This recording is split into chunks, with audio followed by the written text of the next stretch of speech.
क्या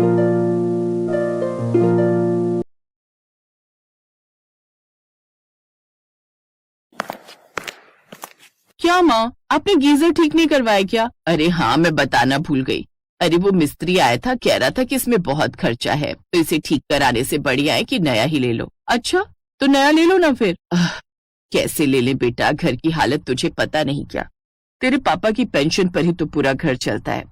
कहीं ऐसा ना हो कि गीजर के चक्कर में रोटी खाने के भी लाले पड़ जाए। अरे यार, पर इतनी ठंड में मैं नहाऊं कैसे अब? चिंता मत कर, मैं तेरे लिए गैस पर पानी गर्म कर देती हूँ। अपनी माँ लाजवंती की बात सुनकर शुभांगी ने नाक भौंसी कोड़ ली। फिर कुछ देर बाद रसोई में, माँ वैसे अपनी ये मिक्सी कितनी पुरानी होगी? कम से कम 12 साल तो हो ही गए। हाँ तो इसे अब बदलो ना माँ, कब तक इसके प्राण लेती रहोगी? चुप कर, सही तो चल रही है, और मुझे कौन सा इसमें चट्टाने पीसनी है। तू ज्यादा चू चपड़ मत किया कर, समझी? जब तेरी शादी हो जाएगी ना, तब देखूंगी कि तू अपने ससुराल में कितना नया और बढ़िया सामान लगवाती है। हाँ हाँ, देख लेना।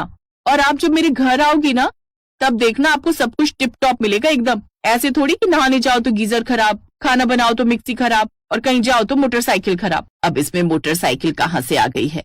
तेरे पापा की मोटरसाइकिल तो एकदम ठीक चल रही है। हाँ, पर वो भी आपकी जितनी पुरानी हो चुकी है। देखना एक दिन कहीं रास्ते में ही राम राम ना बोल दे। अरे शुभ शुभ बोल, पगली कहीं की। शुभांगी अपने माता पिता की इकलौती संतान थी और स्वभाव से कुछ नकचड़ी भी थी।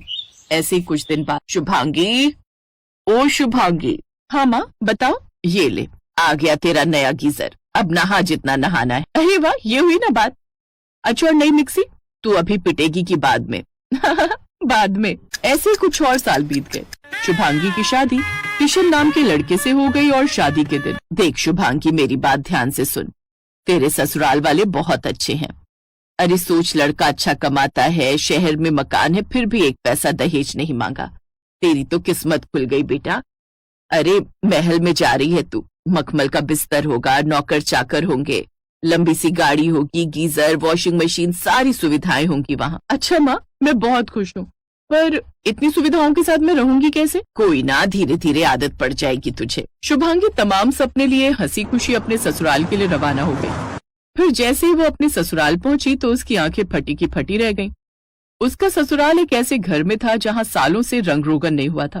वो मकान कम, एक भूतिया घर ज्यादा लग रहा था। बेचारी शुभांगी चुपचाप अपने ससुराल के अंदर आई तो वहाँ घुप अंधेरा था। आ गई बेटी, आज से ये तेरा ही घर है। आजा बेटा, अंदर आजा। थोड़ा ध्यान से आना बेटा, वो लाइट नहीं है ना। पर माँ, इन्वर्टर कहाँ है? इन्वर्टर की बैटरी तो तेरे चाचा ले गए। कह रहे थे कि वो पूरे 15 किलो की है, तो वो धान तोल रहे हैं उससे। वैसे भी वो तो खराब ही पड़ी थी ना, तो मैंने सोचा बैटरी किसी काम में तो आ जाए, है ना।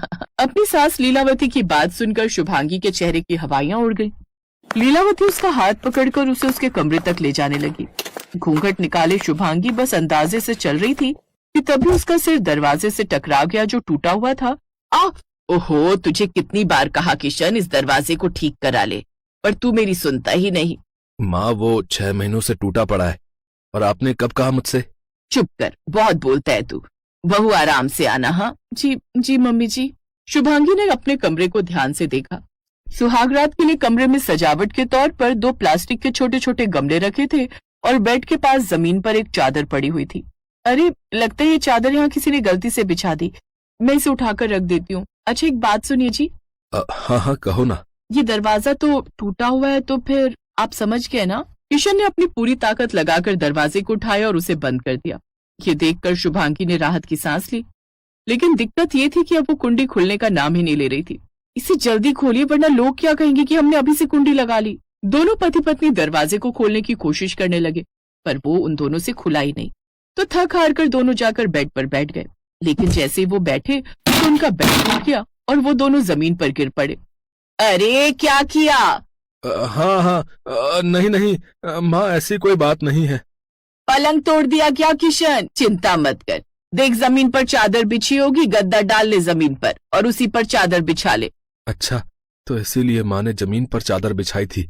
देखा, मेरी माँ कितनी समझदार है। शुभांगी।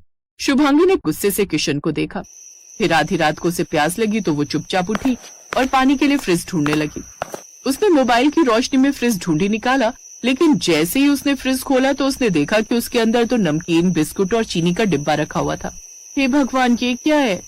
क्या हुआ बहू, क्या ढूंढ रही हो? पानी मम्मी जी। अच्छा पानी, वो तो नीचे घड़े में रखा है।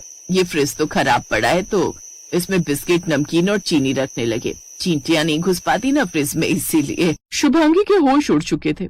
वो किसी लाश की तरह अपने कमरे की तरफ बढ़ गई। अब उसके मन में कोई उत्साह नहीं था और ना ही कोई उमंग थी। फिर अगली सुबह, मम्मी जी ये गैस नहीं जल रही। अरे वो सिलेंडर खत्म हो गया तो तुम चूल्हे पर ही बना लो चाय। वैसे चूल्हे पर बढ़िया स्वाद आता है चाय में, है ना किशन? हाँ माँ, हम तो रोज ही पीते हैं। इसी तरह शुभांगी ने चूल्हे पर चाय बनाई। फिर जब वो नहाने गई तो उसने बाथरूम से ही आवाज लगाई, मम्मी जी ये गीजर कैसे ऑन होगा? अरे अरे वो गीजर नहीं है, वो तो गीजर का बस खोखा है। उसके अंदर देख साबुन, तेल, शैम्पू सब रखा है। दरवाजे के पीछे देख, वहाँ पानी गर्म करने वाला लट्टू रखा है। बस तार जोड़कर उसे बाल्टी में डाल दे, पानी झट से गर्म हो जाएगा बेटा। शुभांगी किसी तरह नहा धोकर बाथरूम से बाहर आई तो उसने बड़ी हिम्मत करके अपनी सास से पूछा, माँ जी वॉशिंग मशीन कहाँ है, कपड़े धोने हैं। अरे क्या 3-4 कपड़ों के लिए मशीन चलाएगी, वहीं बाथरूम में हाथ से धो ले। जी पर डिटर्जेंट कहाँ रखा है? वो देख, वो वॉशिंग मशीन रखी है ना, उसका ढक्कन खोल, उसी के अंदर रखा है सारे साबुन, ब्रश। और सुन बेटा, उसमें से बर्तन धोने का साबुन भी निकाल लेना, खत्म हो रहा है। शुभांगी को अब खुद से ज्यादा तरस अपने ससुराल वालों पर आ रहा था। फिर उसे अचानक अपनी माँ की बात याद आई। कोई बात नहीं, धीरे धीरे आदत हो जाएगी। अपनी माँ की बातें याद कर शुभांगी ने अपना माथा पीटा और वहां से चली गई। लेकिन इसके बाद धीरे धीरे शुभांगी को अपने ससुराल में एडजस्ट करना सीखना ही पड़ा। उसके ससुराल में हर रोज कोई ना कोई चीज खराब हो जाती और किशन जुगाड़ से उसे फिर 1-2 दिन के लिए ठीक कर देता। ऐसे ही एक दिन, मम्मी जी आपको नहीं लगता कि अब हमें कुछ चीजें बदल देनी चाहिए? अरे अरे कैसी बात कर दी तूने, सब ठीक ही तो चल रहा है, तू चिंता मत कर, तुझे भी आदत हो जाएगी इस सब की। देख बेटा, पैसा बचा कर चलना चाहिए हमेशा, बुरा वक्त आने पर काम आएगा। शुभांगी समझ गई थी कि उसके ससुराल का कुछ नहीं हो सकता। एक तरफ लीलावती खराब सामान का इस्तेमाल कर पैसे बचा रही थी तो दूसरी तरफ कुछ और ही होने वाला था। एक दिन लीलावती बिजली के लट्टू से पानी गर्म कर रही थी और वो अपने पुराने खटारा फोन से किसी को फोन भी लगा रही थी।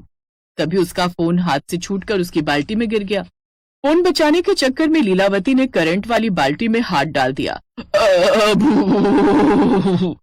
अरे जल्दी यहाँ आइए, मम्मी जी को करंट लग गया है। शुभांगी की बात सुनकर किशन झट से आया और अपनी माँ को गोद में उठाकर अपने कमरे की तरफ लेकर दौड़ा। रीमा, तुम बिल्कुल चिंता मत करो, मैं तुम्हें अभी अस्पताल ले जाता हूँ। किशन ने जल्दी से लीलावती को दरवाजे पर बिठाया और बाइक स्टार्ट करने लगा। लेकिन अंग्रेजों के जमाने की वो बाइक किशन हिंदुस्तानी से स्टार्ट ही नहीं हो पाई। फिर लीलावती और शुभांगी ने बाइक को धक्का दिया, तब जाकर बाइक स्टार्ट हुई और किसी तरह वो लोग अस्पताल पहुंचे। क्या हुआ, डॉक्टर ने क्या कहा? कुछ नहीं, कह रहे पर गंभीर चोट है, ढेर सारे टेस्ट लिखे हैं और 1 लाख रुपए भी जमा करवा लिए। अरे 1 लाख का तो मुद्दा भी नहीं था, हे राम। देखा माँ जी, सस्ता सामान पड़ गया ना महंगा।